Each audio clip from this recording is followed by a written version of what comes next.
Mbote mbote mbote bandeko na ngai na kati na nkolo. Bandeko eza lisusu nga.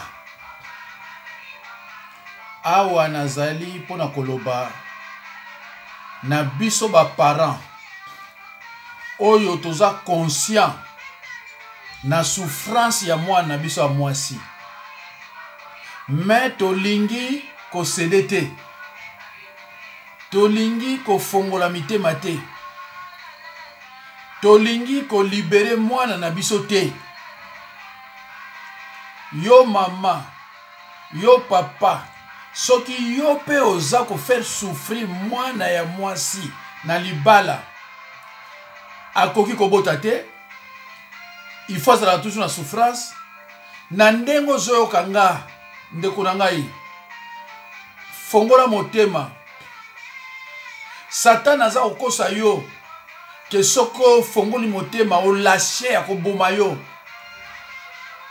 Jésus Christ est plus fort que l'ennemi.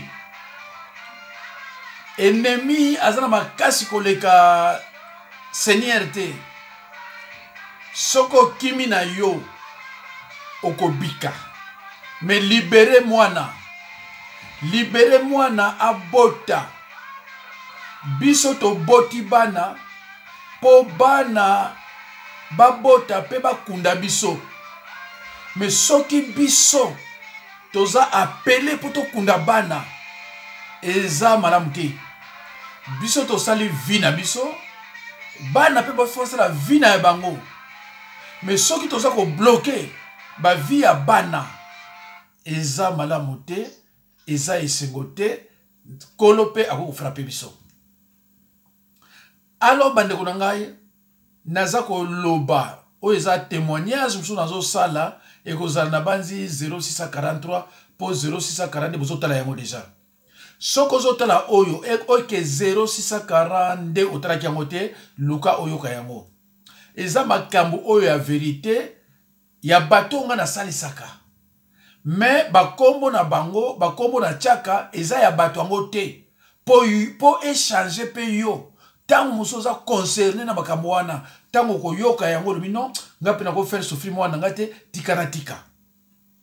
Mais ezana ba pasteur ya lokuta, o ba yebi ko te ya te, o ba yebi ko délivrer batu te. Soki ba yoki nga na zolo baboye, ils seront les premiers à koloba tala, aloba makaba batu, aloba makaba batu. Ngai awa na chaka kombo amutu te. Na chaka ba kombo na nga o eza yango te. Po bo comprendre.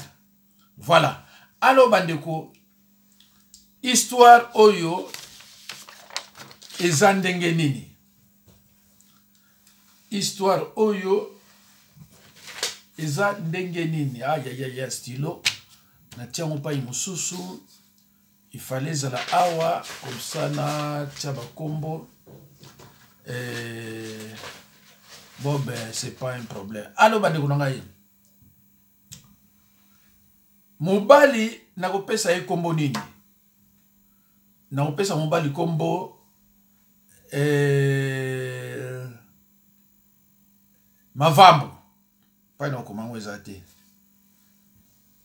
Mama na pese kombo nini? Tocha tocha ka Christine. Tocha Mavambo na Christine. Mama Mavambo na Christine. Non. Papa Mavambo na mama Christine baza ba Congo. Alors babalanaki Mavambo na Christine. Tangu babalani baboti mwana moko. Mwana ngo aza mwana ya mwasi. Oui, c'est vrai. Mwana ngo aza mwana ya mwasi. Alors nini elekaka? Nini elekaka na libala entre papa Mavambo na mama Christine? Nini elekaka bandeko na libala na bango tango baboti mwana mwasi? Nini elekaka bandeko na ngai?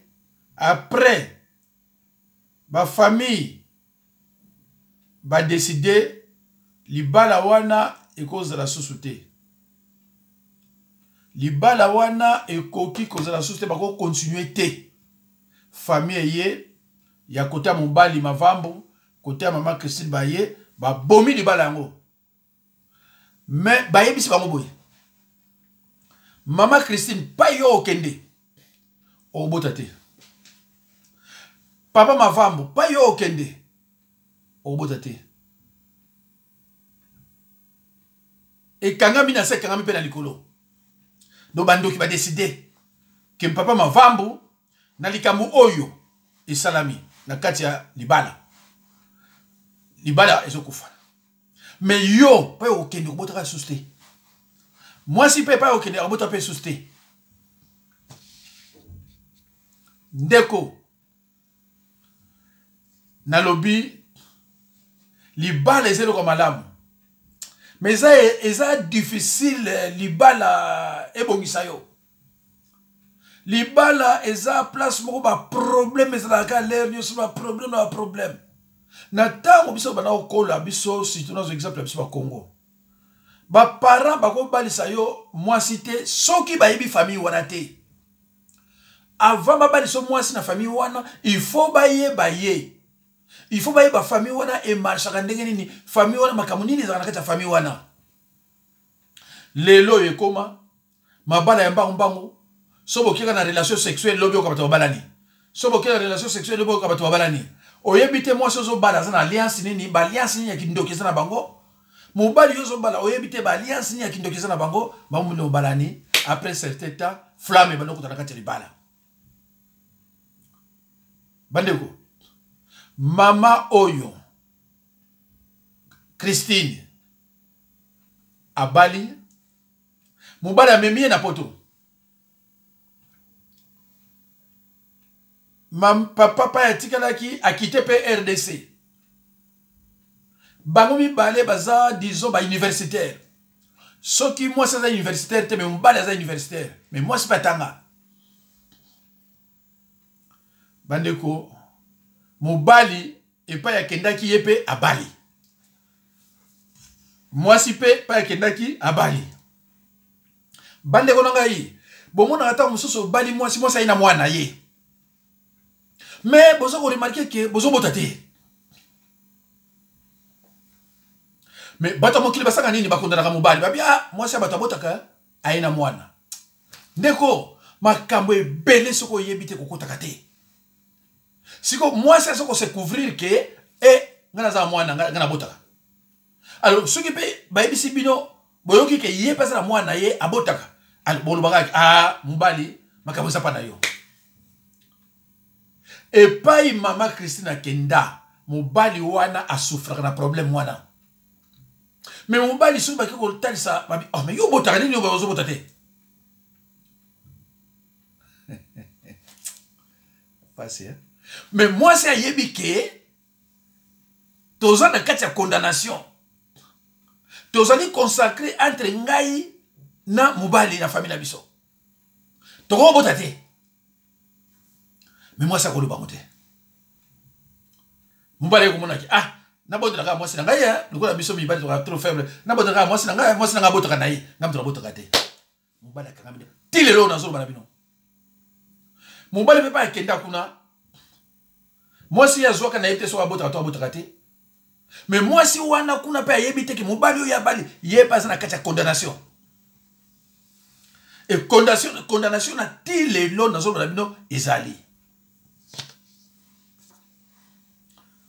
Bandeko na lobai na bino awake na 1 Corinthiens 7:28 so bozu Bible nda bomona. Bazolo bake batu oyo bako bala. Ils auront des tribulations dans la chair. Il faut y avoir des tribulations dans nini.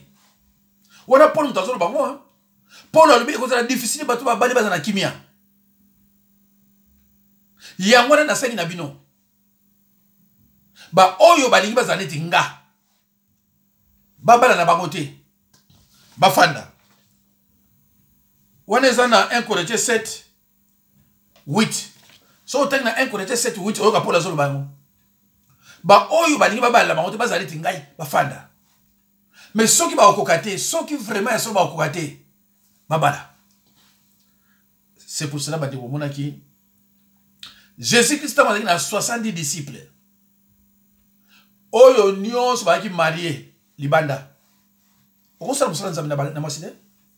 Oyo nyos ba ki ba marié ale libanda. Pierre mutu anaki marié atikali ka yemo po ngaki mingi mais a bloqué mabota naye. Mais nous la Pierre avec na mwasi a insisté là que to adopté. C'est pour ça mon aki Pierre nous avec na mwasi akuma iti ko sala be na makabanzambe. So botengi na Galates Faisait le chapitre 11, 14. Bon, mon akuna ndenge ni Paul, apôtre Paul a reprendre hier. Parce que ça, il introduisait l'erreur au milieu des disciples. Parce que ma kaisina l'erreur mususu, ils appellent moi aussi. Alors ceux qui sont ça suna mwana. Ya kona bande ko bomona ka. Boza ko bonde la l'église. Oko pasteur dans 5 enfants. Ah, mais pasteur dans 5 enfants, oza molimo sa ndeni. Pasteur a comme 5 enfants d'engagé pasteur. Il y a un serviteur de Dieu. Mais il y a un serviteur de femme, il y a 5 enfants. Dès qu'on a linga di loba, on va comme belé. Linga di loba, on va comme belé. Ngamoko oyo na expérience. O balanda nga ba histoire. Ya mwana senga kana nzambe. Sala kina sala ngamo na sala yo. Ya mwana batu ba ka pana ba zo délivrance. Si vous avez la moki, vous avez intéressé à ça. Tanga na Actes des Apôtres, tout son nom Bible. Tout tanga na Actes des Apôtres, 28, des derniers versets. Toyo kanal Paul Ndinga Zorba. Na 30, 31, Actes des Apôtres, chapitre 28, verset 30 à 31. Paul demeura 2 ans entiers dans une maison qu'il avait louée. Il percevait tous ceux qui venaient les voir, prêchant le royaume de Dieu et enseignant ce qui concerne le Seigneur Jésus-Christ en toute liberté et sans obstacle. En toute liberté et sans obstacle. Je vais parler dans ma pasteur au Yubala na Beto 26 à 16 azal jana mwasi na Beto na bana et puis maman pasteur azako traiter bandimi ndenge nini soko yoki na titre ndenge wana si un pasteur est important na mwasi to ba titre ka ndenge wana ndeko nanga tala yango et ko sala des vidéos donc na ko loba ba verser na C et puis na exemple ndenge ba mama pasteur obino benga mama pasteur ndenge ba sala rapona ba bandimi mobali azana liloba lobate et surtout na poto mobali azana liloba lobate ah mais so bon yo pasteur na liloba ndeni ya pasi alo bande ko ngai mwana ya mwasi babotaki akoli akomi so na ba 35 ans mwana wana sikoyo il fallait abala ndeko tutangaki na Bible na proverbe tutangaki na proverbe 6 mais sikoyo il faut souka na 27-28. Quelqu'un mettra-t-il du feu dans son sein sans que ses vêtements s'enflamment? Quelqu'un marchera-t-il sur des charbons ardents sans que ses pieds soient brûlés? Bandeko, moi na moi si il faut abattre sikoyo. Mais Bible dans Job 5-6, les malheurs ne sortent pas de la poussière. Tout malheur a une cause. Tout malheur a une cause. Moi na komi na ngwabota. Pardon, akomi na ngwabala. Akobala soki etikeli un mois. Accident mortel. Naloba mortel. Accident. Naba dégâts corporels. Heureusement kofite. Mama pa yafandaki. Alobi ah o eloko ya biso. Papa pa azali. Aibi ah eloko ya biso. Mais basala nini. Il faut bango mi bale ba libérer mwana wana. Mais nani akondima, nani akoloba vérité. Maman fandi ti ah, il faut na kende. Naluka pasteur Jacques Dinabanza. Maman Lukinga. Tobani ko solo la. Nalobi de maman, Bible dans Ephésiens 6, 14a. Tolukango. Ayez avoir la vérité pour sentir. Ephésiens. Yo besoin Bible na yo mtozo landangai. C'est très important. Voilà, c'est très très important. Ephésiens 6. Voilà. Ephésiens 6, 14a. Tenez donc ferme. Ayez avoir la vérité pour sentir. Maman, maman, Bible est dès qu'un chrétien, c'est-à-dire un croyant né de nouveau, ouvre sa bouche, c'est pour dire que la vérité. C'est pour dire que la vérité. Ce qui est vérité est athée. Au bout de pas Satan n'engeni, tokolonga été. Alors maman, na yoki nyonso. Bible aujourd'hui dans Romains 12, 9. Il est formellement interdit l'amour avec hypocrisie. Ozo vivre vraiment bail na yo na hypocrisie, hypocrite. Mais si ko likambongo eza nini? Oyo ba desidaki que pas yo okende obalate et pas ipe mobala otika la baso bali mwasi akobotate. Yo kobotate okobala mokobotate. Yepe akobotate. Alors bande ko ngai. Bible le misona nombre 14 et 18. L'Éternel ne tient point les coupables pour innocents et punit l'iniquité des pères sur les enfants jusqu'à la 3e et la 4e génération. Satan a su à moi. Si ko moi na oboboti faut comme victime, il y a ba méchanceté na bino. Maman no bilanga vérité. Les kamongo sa nini obalobaki na yoke, pas yoke no obala obotate. Mobile peut pas okenda obala obotate. Maman les kamongo sa nini pona to libérer moi. Parce que si les kamongo to yebi ngote, to ko libérer moi na te. Parce que faut to buka alliance on mais alliance on to buka ya nini.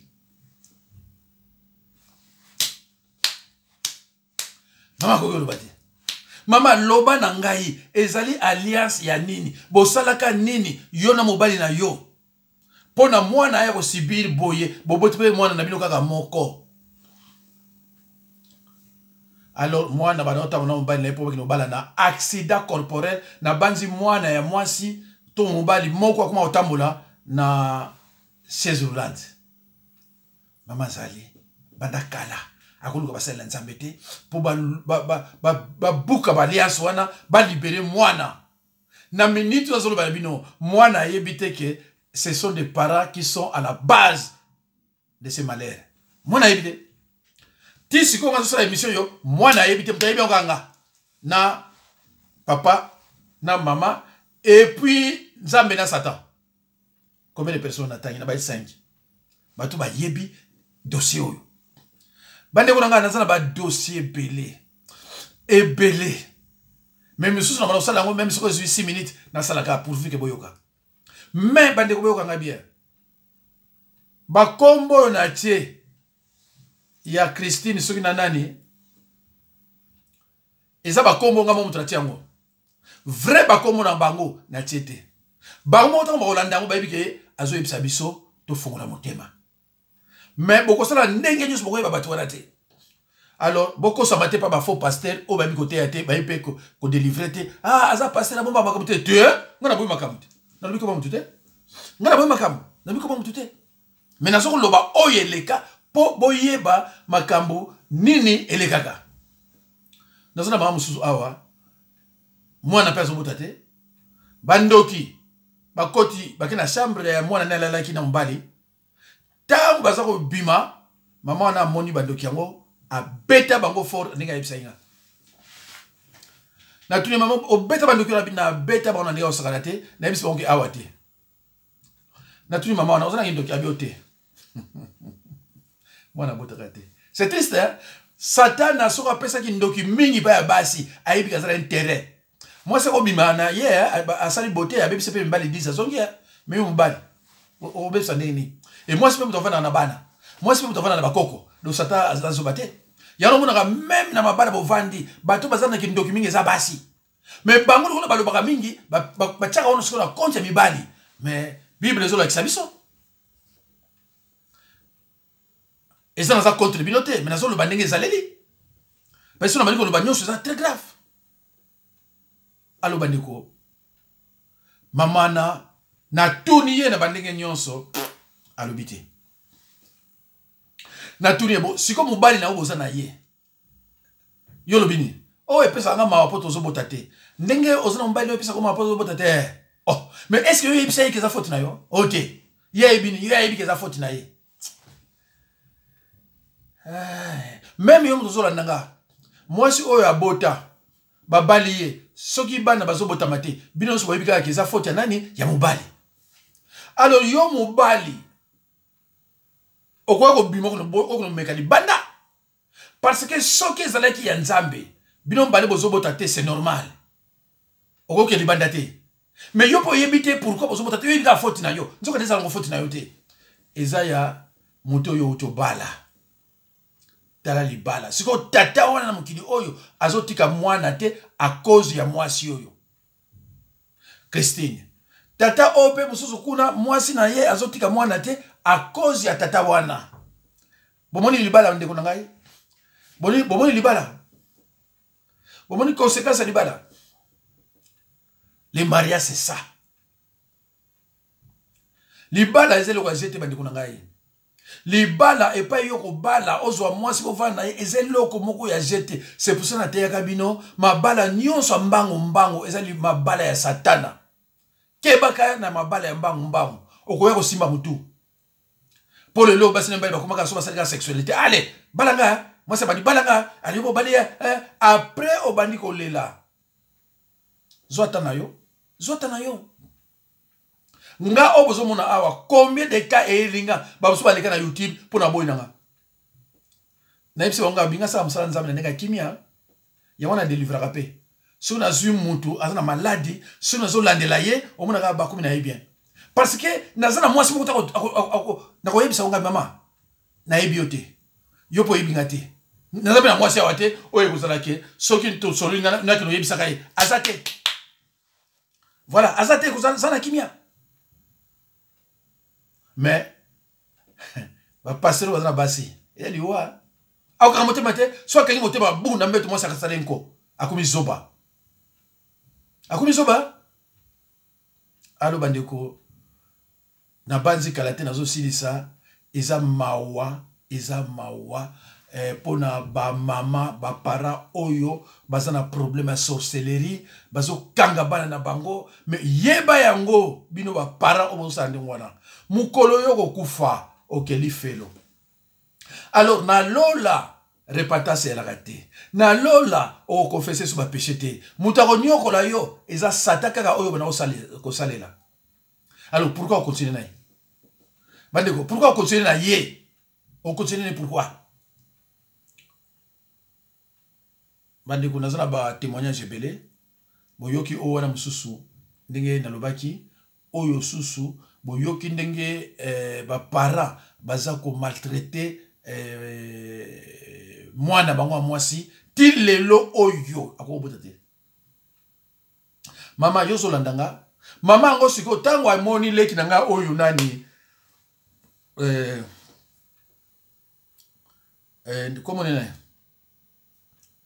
oyo danoise soki danoise tango salinga be mission wana ma beba ngona basi muso bazana mibale baluba mama oyo eko kima mama danoise mama mingi mama oyo eko kima moi to continuer musala ngo zate na linga ina convaincre ye ayebisa nga soki za nini parce que alinga ko zwa mwana na yeba futa tike be mbali ba pananga ndenge ba muso ba yaka mama akima Mama soko zo kanga reprendre ngai to solola oyebisanga vérité. Mwana akoki na yena kobota même aleki 40 ans akoki na toujours kobota.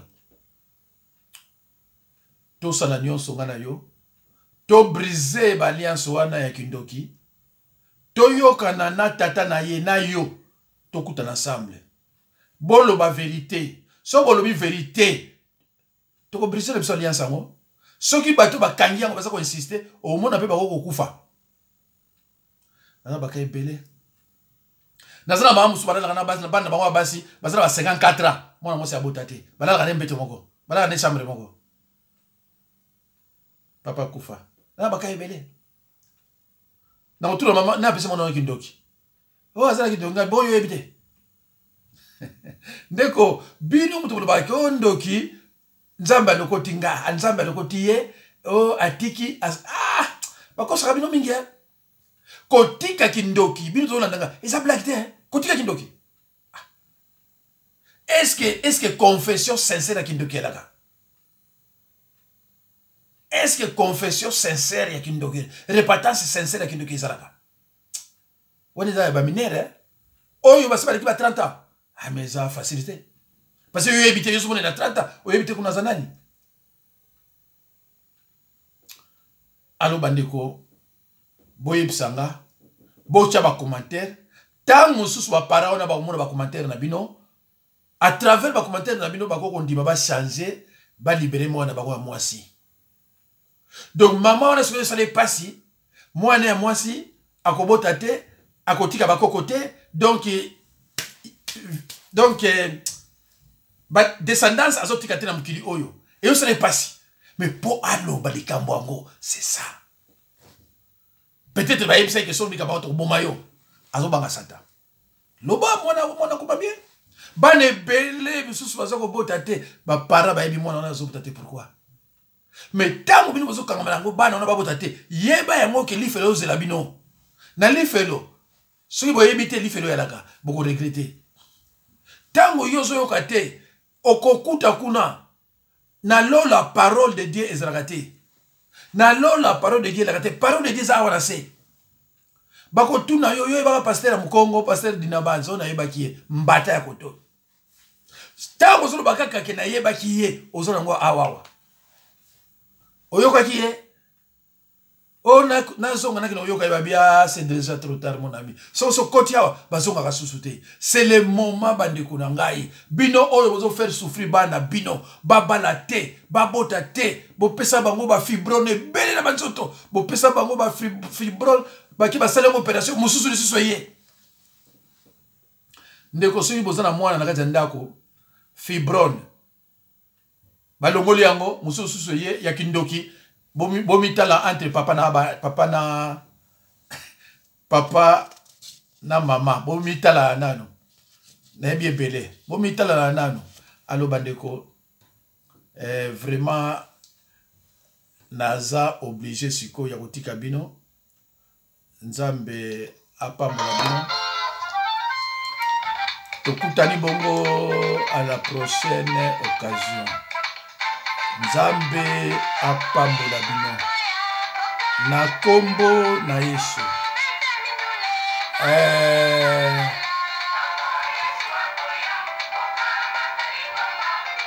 Proverbe 15:3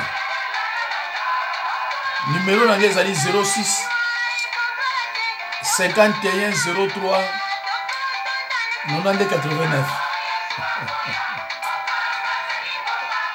Maman Karen Caterina Madame Karen Caterina Maman Rosa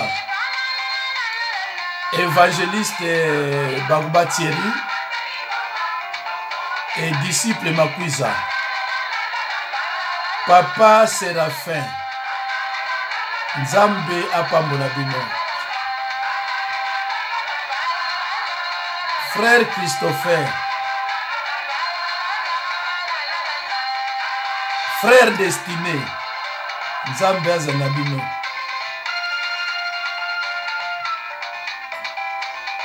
Papa Maïza Nani Castel Nzambe apambola bino. Exaucé makila na Genève. Sandrine mwana mama Anna. Emmanuel mwana makisika. Nzambe azana bino. Bino mtozo landa ngai na bokebi nyonso. Mama Anna, mama Tondo, makisika, mama Marie-Thérèse. Nzambe apambola bino mes fidèles partout bozali. Mama Mokalanzo Kumu. Nzambe azana yo. Courage, Nzambe alemaka mutu moko te. Sœur Dodo na Bruxelles. Merci. Natiki.